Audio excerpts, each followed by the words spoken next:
How to disappear and transform yourself. Good evening, everyone. There's something truly extraordinary about the power of transformation. I'm not talking about changing your look, changing your job, or changing the color of your living room walls. No, I'm talking about a transformation that starts from deep within you, the kind that reshapes how you see yourself and your place in this world. Sometimes, to truly transform, you need to disappear first.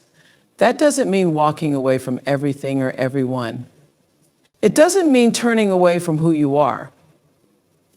Instead, it means stepping back, finding solitude, and letting go of the old ways of thinking that no longer serve you. It's about creating space within yourself where change can grow and flourish. Disappearing is an intentional retreat. It's a sacred, powerful choice to close the door on distractions and negativity and instead focus on reconnecting with your innermost self. In that space, you have the freedom to ask yourself, who do I want to be? How do I want to show up in this world? When you reemerge, the world might look a little different to you. The noise, the expectations, the pressures, they don't hold the same power over you. Instead, you find that you have the strength to live in alignment with your truest self, and that's where real transformation happens. So today, let's explore this journey of disappearing and reappearing, not as someone different, but as someone deeply connected to their own truth. This is about reclaiming your power, renewing your vision, and showing up fully as the person you were always meant to be. Embrace the stillness. Let's talk about stillness. Now, when I say stillness, I don't mean silence. I'm not talking about empty space or just sitting quietly in a room. I mean a stillness that invites you to sit with yourself, to really connect in a world that is constantly telling you to keep moving, to keep striving, to keep doing. This stillness, my friends, is about finding those moments that allow you to listen to what you need, what you believe, and what you truly want. Now, it's not easy. Stillness asks you to slow down, and for so many of us, that can feel almost unnatural. But let me tell you, stillness is not a weakness. It's not a break from life. It's an invitation to live more fully, to experience each moment without rushing to the next one. It's powerful. Think about it. In a world that glorifies busyness, choosing to be still is almost revolutionary. Stillness is where the clarity lies. It's where you can see yourself clearly with all the noise turned down. You become the only voice in that space. That's where the magic is. Stillness is an opportunity, and it doesn't require a grand ceremony or some far-off location. You don't need to go on a retreat or sit on top of a mountain, although if you want to, more power to you. But stillness, that deep, nourishing stillness, can be found right here in the spaces between the rushing, between the thinking and the doing. It's in that moment right before you start your day or when you're sipping your tea or coffee, just letting yourself be. We have been conditioned to believe that if we're not constantly in motion, if we're not filling up every single second with activity, then we're somehow wasting time. But listen to me, stillness is where you meet yourself. It's where your soul speaks. It's where you connect to what truly matters. And when you're connected to what truly matters, that is when transformation begins. So give yourself permission. Give yourself permission to embrace the stillness, even if it's just for a few minutes. And when you do, let it be a time where you can breathe without any expectation, without judgment. Let yourself be in that space with kindness. Because I'll tell you something, when you give yourself that gift, that space to just be, you will begin to hear things within you that maybe you didn't even know were there. The answers you're looking for, the peace you've been craving, the sense of purpose you've been longing for, it's all waiting for you in the stillness. And so I invite you, whenever you can, to stop and take in that quiet, to let yourself breathe deeply, to let yourself feel fully. That's the beauty of it. Detach, to reconnect. Let's dive into something deeply transformative: detachment. I know that word can feel a little intimidating, like it means you have to leave something or someone behind. But detachment isn't about abandoning or walking away from what matters. No, it's about stepping back, taking a moment and creating just enough space between you and the things around you so that you can see them clearly. It's about understanding what's truly serving you, what's filling your spirit, and what might just be weighing you down. When we talk about detaching, we're talking about freeing ourselves from the expectations, the roles, the pressures, and sometimes even the relationships that don't nurture who we are or who we want to become. Now, let me tell you, this isn't always easy, because sometimes the things we hold on to the tightest are the things that are holding us back the most. Sometimes it's our own fear of letting go that keeps us clinging to the very things that are keeping us from growing. Detaching to reconnect is about clarity. It's about seeing yourself clearly and honestly. It's about recognizing when you're giving too much of yourself, when you're pouring so much into someone else or a job or a goal that there's nothing left for you. It's realizing that, yes, you can love and support others, but you've got to save a little piece of yourself just for you. You've got to be willing to pull back sometimes to refill, to reconnect to your own heart. Think of it like this. Have you ever noticed that when you step away from something, even just a little bit, you can suddenly see it with a fresh perspective? It's like stepping back from a painting to see the whole picture. When we're too close, we only see one tiny part, and we miss the beauty of the whole thing. By creating a little space, we can start to see what fits, what's in harmony, and what's out of alignment. Detaching is about saying, I deserve space. I deserve space to grow, to heal, to listen to my own intuition. Sometimes that might mean turning down invitations, saying no when you're used to saying yes, or even taking a break from certain people or situations that drain you. This is not selfish, it's self-preservation, because how can you be there for others if you're running on empty? And here's the beautiful thing when you detach with purpose. When you step back to reconnect with yourself, you become more present. You become stronger, more in tune with your own needs, and more available to the people who truly matter. It's like pressing a reset button for your soul. You're able to show up in your relationships with a fullness and a freedom that only comes from knowing who you are and honoring what you need. This isn't just about boundaries, it's about creating a sacred space around your heart. A place where you are fully yourself, fully whole. And let me tell you something, the people and the things that are meant to be in your life, they will understand. They will respect your space because they will know that when you come back with a love and a presence that's genuine, that's replenished, that's rippling. So take that step back. Detach from the things that pull you away from yourself. Detach from the habits, the routines, and sometimes even the people that cloud your path. Create that space to breathe, to reflect, to grow. Because when you do that, you reconnect with something far more profound. You reconnect with yourself, with your purpose, and with the power to create a life that's aligned with the truth of who you are. And that, my friends, is how we transform. That is how we come home to ourselves. Trust the unknown. All right, now let's talk about something that might feel a little scary, but is also one of the most beautiful parts of any journey, the unknown. The unknown, that vast, wide open space where we don't have all the answers, where the path isn't clear, we're not exactly sure how things will unfold. It's that place that we're often taught to avoid, right? Because in this world, we're told that certainty is safe, that certainty is success. But let me tell you something, honey, there is so much possibility, so much potential, and so much growth waiting for you right there in the unknown. When you step into the unknown, you're stepping into a world of limitless potential. Think about it, everything that has ever changed your life, everything that has ever brought you joy, every new beginning, it all started with the unknown. It all started in a place where you couldn't see what was coming next.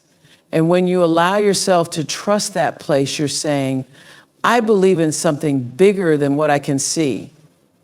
I believe that there is a purpose, a wisdom, and a divine order in this journey. But here's the thing about trusting the unknown. It's a practice. It's a process of learning to let go of control. And oh, don't we all love to feel in control? We want to know every step of the way. We want a roadmap that shows us exactly how we're going to get from here to there. But what if I told you that there's something beautiful in not knowing?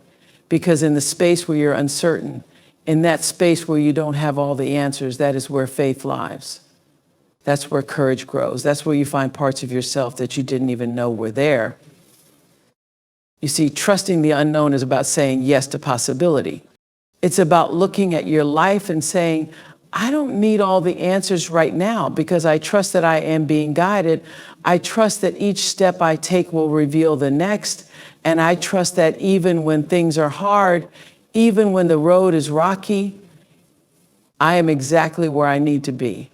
And yes, there will be times when it feels uncomfortable. Times when you'll want to cling to what's familiar because it's safe. But remember this, you were not meant to play small. You were not meant to shrink your dreams or silence your spirit just to stay safe. The unknown is not here to scare you. It's here to call you to rise. When you trust the unknown, you're giving yourself permission to grow beyond the limitations of your comfort zone. Think about that.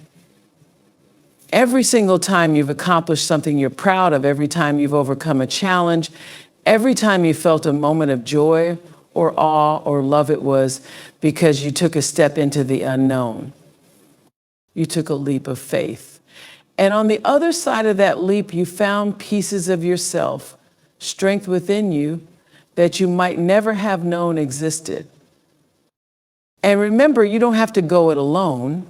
The unknown can feel daunting, but it can also be the most exciting journey when you know that you're walking it with purpose, that you're connected to something greater, that every step is a step toward growth.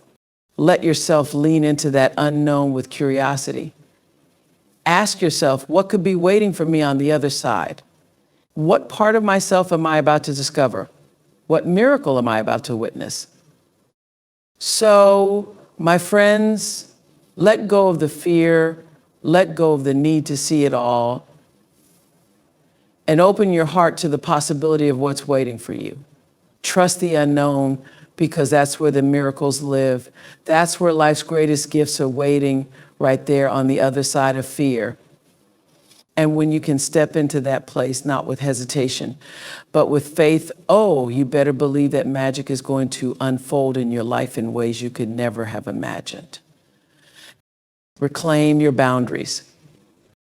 All right, let's get real about something we all need to talk more about: boundaries. Yes, boundaries, those invisible lines that we draw around ourselves to protect our time, our energy, our peace, and our hearts. I know this can be a tough one because setting boundaries often feels like you're letting people down or saying no to the people you care about. But here's the truth: boundaries aren't about keeping people out, they're about letting yourself in. They're about honoring yourself enough to say, this is what I need to thrive, to grow, to be my best self. Reclaiming your boundaries means reclaiming your power. Think about that. Every time you say, this is what I need, you're telling the world that you respect yourself enough to put yourself first. You're saying, I am worth protecting. Now, I know that can feel uncomfortable, especially for those of us who've spent years, maybe a lifetime, putting everyone else first. Maybe you're the person who always says yes, who always shows up, who's always available. But let me ask you this: in all that giving, are you leaving anything for yourself? We have been taught that it's noble to give and give and give, to pour ourselves out for others. But here's what I want you to understand: if you're constantly giving from an empty cup, if you're giving at the expense of your own well-being, that's not noble. That's self-neglect. Reclaiming your boundaries means filling your own cup first, knowing that when you're full, you have more to give from a place of abundance and love, not exhaustion and resentment. Boundaries are a declaration of self-worth. When you set boundaries, you're telling the world that you value yourself enough to protect your peace, to guard your energy, and to choose who gets access to your time and heart. And listen, boundaries are not walls. They're not about pushing people away. They're about creating a safe space around you so that when you do connect with others, you're doing it from a place of strength, clarity, and love. Think about it this way: every time you say yes to something, you're saying no to something else. And sometimes that something else is your own well-being. Boundaries allow you to take a step back and say, what am I saying yes to? And what am I saying no to in return? They give you the power to choose to prioritize yourself without guilt. Because you know what? You deserve that. You deserve to have time to recharge. You deserve to have the space to dream, to reflect, to breathe. When you reclaim your boundaries, you're telling people how to treat you, how to respect you, and how to value you. You're teaching them that your needs matter. And listen closely, those who truly care about you, those who genuinely love and respect you will honor your boundaries. They will understand that you're not rejecting them, you're simply choosing to protect the parts of yourself that need to be nurtured and cared for. Now, I know some people might push back. They might question your boundaries, try to make you feel guilty, or even accuse you of being selfish. But hear me when I say this, those reactions are not about you, they're about them. People who are used to you having no boundaries will feel uncomfortable when you start setting them. But that's okay. That's part of the process. Reclaiming your boundaries means standing firm even when others don't understand, because you know deep down that this is what's right for you. And it's a journey. Reclaiming your boundaries doesn't happen overnight. It's about learning to listen to your own needs, recognizing when you feel stretched too thin, and having the courage to say, I need to take a step back. It's about learning to say no with love and yes with intention. It's about making choices that honor the person you're becoming, the life you're building, and the peace you're protecting. So let today be the day that you start reclaiming those boundaries. Let today be the day you say, my energy is precious. My peace is sacred. My heart is worth protecting. Because when you reclaim your boundaries, you're not just creating space for yourself, you're creating a life where you can show up fully, freely, and authentically. And let me tell you, that is the most beautiful, powerful gift you can give yourself and the people who truly love you. Embrace self-compassion. Now let's talk about something that for so many of us is the hardest gift to give ourselves, self-compassion. Oh, self-compassion, the very act of looking at ourselves with kindness, with gentleness, and saying, I am worthy of love even when I make mistakes. Think about that for a moment. How often are we the first ones to beat ourselves up, to judge ourselves harshly, to hold ourselves to standards that are higher than we'd ever hold for anyone else? We're taught to be kind to others, to forgive others, but sometimes we forget to turn that same love inward. Self-compassion isn't about giving yourself a free pass or avoiding accountability. No, it's about allowing yourself to be human. It's about recognizing that you, like everyone else, are on this journey of growth, and sometimes that journey is messy. Sometimes that journey involves taking wrong turns, making mistakes, stumbling, and even falling flat on your face. And you know what? That's okay. That's life. That's where the beauty of our humanity lies, in those moments of imperfection, in those times when we don't have it all together. When you embrace self-compassion, you're giving yourself permission to be real. You're giving yourself the grace to feel what you feel without judgment. You're saying it's okay to not have all the answers. It's okay to not be perfect. And isn't that a weight lifted off your shoulders? Imagine the freedom of allowing yourself to be exactly as you are, flaws and all, without trying to constantly prove that you're worthy, that you're enough. Because you are enough right here, right now, just as you are. Self-compassion is about talking to yourself like you would to a dear friend. If a friend came to you with a problem, would you criticize them? Would you tell them they're not good enough or that they should have done better? Of course not. You'd listen, you'd comfort, you'd remind them of their worth. So why can't we do the same for ourselves? Why do we feel like we need to be harder on ourselves than anyone else? Embracing self-compassion means becoming your own best friend, your own biggest supporter. Self-compassion is a practice, and like any practice, it takes time, it takes patience. It takes showing up for yourself again and again, even on the days when you don't feel like it. On those days when you're hard on yourself, when you feel like you're not measuring up, that's when you need self-compassion the most. That's when you need to look yourself in the mirror and say, I am worthy of love. I am worthy of kindness. I am enough. And here's the beautiful thing. When you start to embrace self-compassion, you begin to see the world differently. You begin to extend that same compassion to others, to recognize that we're all just doing the best we can. You let go of judgment of harshness because you know what it feels like to treat yourself with kindness. You see that same humanity in others, and you realize that we're all in this together, learning, growing, and becoming. So give yourself permission to embrace self-compassion.